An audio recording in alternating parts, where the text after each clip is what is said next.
Hey boys and girls, it's Mrs. McIntyre. I'm going to read you guys a book called Sharks, and it's by National Geographic. Now before we begin, let's take a look at our sticky notes.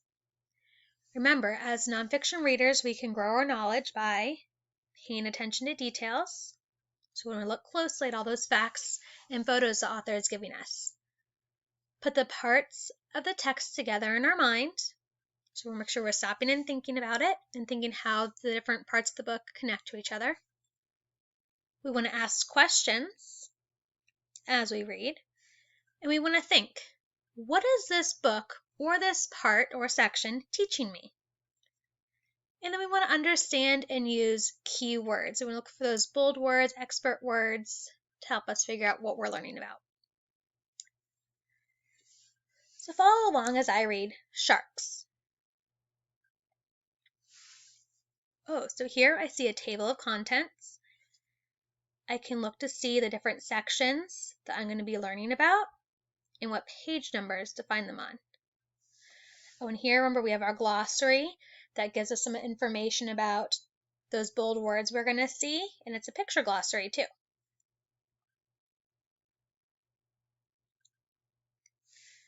So our title for this section is called Chomp. What is quick? What is quiet? What has 5 rows of teeth? What glides through the water? Chomp! It's a shark. Sharks live in all of Earth's oceans. They have been here for a long time. Sharks were here before dinosaurs. And here we have a photograph. We have the oceanic white-tip shark. Ooh, let's look at this word bites real quick. So here's a new word, cartilage. Cartilage is light, strong, and rubbery. The tip of your nose is cartilage. Can you feel how soft it is? So wiggle your nose, that's cartilage. Here we have some labels. Okay. A shark is a fish, but a shark is not like other fish. Sharks do not have bones. They have soft cartilage instead. Cartilage helps sharks twist and turn. Cartilage helps sharks move and bend. Here we have a hammerhead shark, which is one of my favorite sharks. And here we have an arrow. Let's see what it says. Shark tail fins are larger on top. This helps them move through the water better. But we have the teeth. If a shark loses a tooth, a new one moves forward to take its place. What's this? Shark skin feels bumpy and rough. It's hard like sandpaper. It protects sharks and helps them swim faster.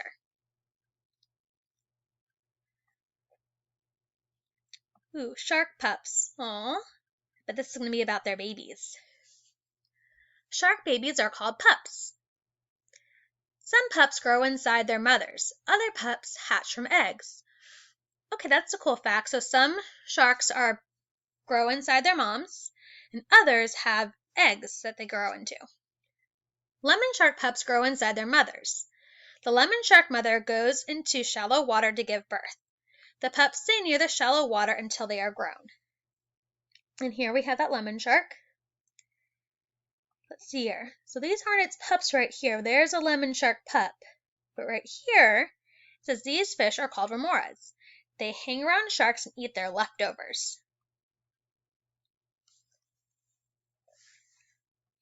We have something cool here. It says mermaid's purse. I wonder if that's really a mermaid's purse. Let's check and see what we're going to read about. Swell shark pups hatch from eggs. The mother sharks lay the eggs in hard cases. People call the case a mermaid's purse. Oh, so that's a shark egg. This is a pup coming out of its egg case. And that's a swell shark pup. You can kind of see its little head right there. It looks really cute. Swell shark mothers lay up to 5 egg cases at a time. In 9 months, the swell shark's pups are born. Pups grow up. So I bet this section is going to tell me how they get older, how they grow up. When shark pups grow up, they are awesome predators. They have many ways to sense their prey. Did you know a shark can smell blood from miles away? It can smell 1 drop of blood in 25 million drops of ocean. Here's a nurse shark, so we have a photograph. And there's our little label to tell us what shark it is. Here's our more word bites. We have predators and prey. Predators are animals that eat other animals. Prey, animals that are eaten by other animals. And when we get to the end, we'll look and check to see if these words are also in our glossary.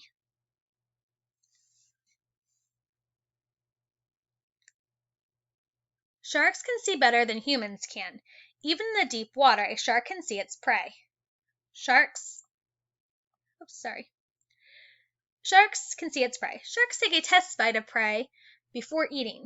Their taste buds tell them if the prey is fat enough to eat. Ooh, look at that great white shark. Taking a bite of that fish.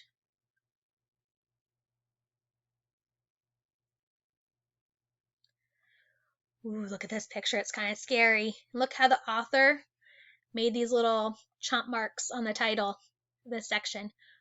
What big teeth you have. Here we have a sand tiger shark. Look at those scary kind of teeth. Sharks have many rows of teeth. They're always losing some teeth. They're always growing new teeth. A shark uses up more than 10,000 teeth in its life. Different sharks have different teeth.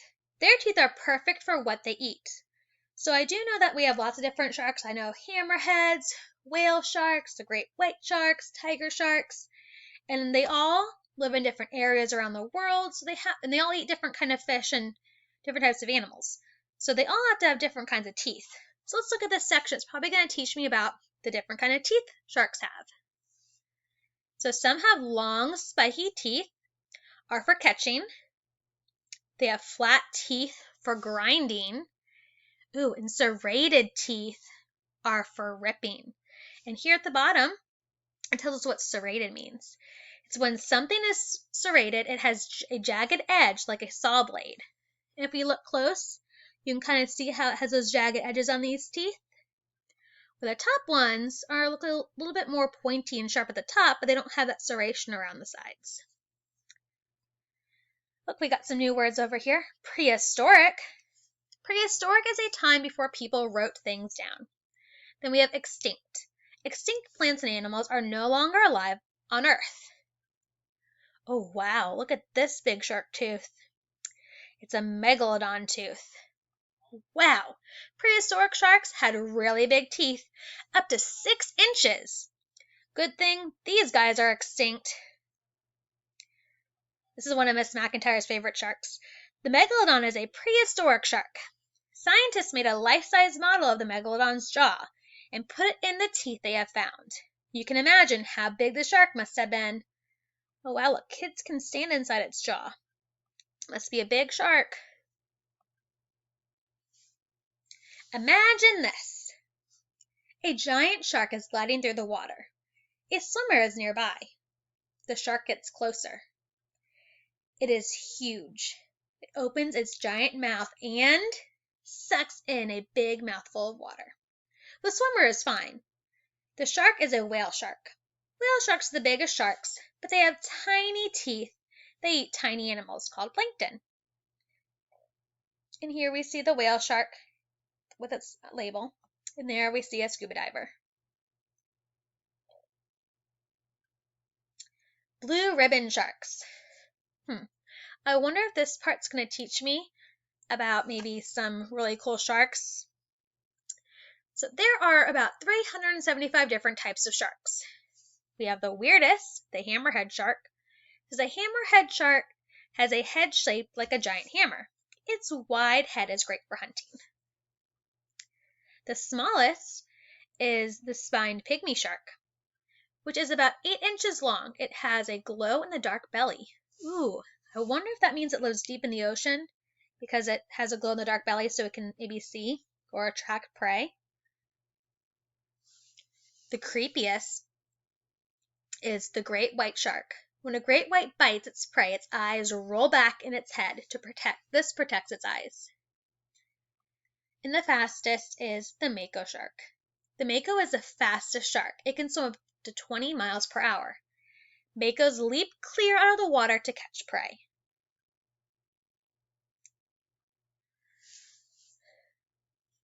Now you see them. Lantern shark. Kind of almost looks like it's glowing and shimmery. Some sharks glow in the dark. Do you see something shiny in the water? Watch out! The tiny lantern shark is covered with a glow-in-the-dark slime. The lantern shark is a deep-sea shark. Many deep-sea animals glow. Scientists think glowing might help predators attract prey. Kind of reminds me of Finding Nemo when Dory and Marlin were chasing after that little glowing light from the fish. Oh, now you don't. Most sharks are hard to see.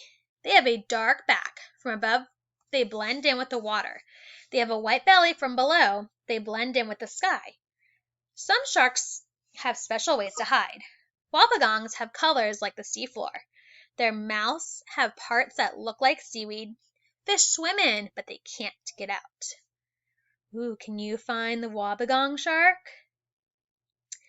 I think I see his tail and some fins, and there's his face. Shark attack! Uh-oh. One day Bethany Hamilton went surfing. Suddenly, a tiger shark attacked. It tugged her as she held onto her surfboard. It took a big bite out of her surfboard. It also took Bethany's left arm.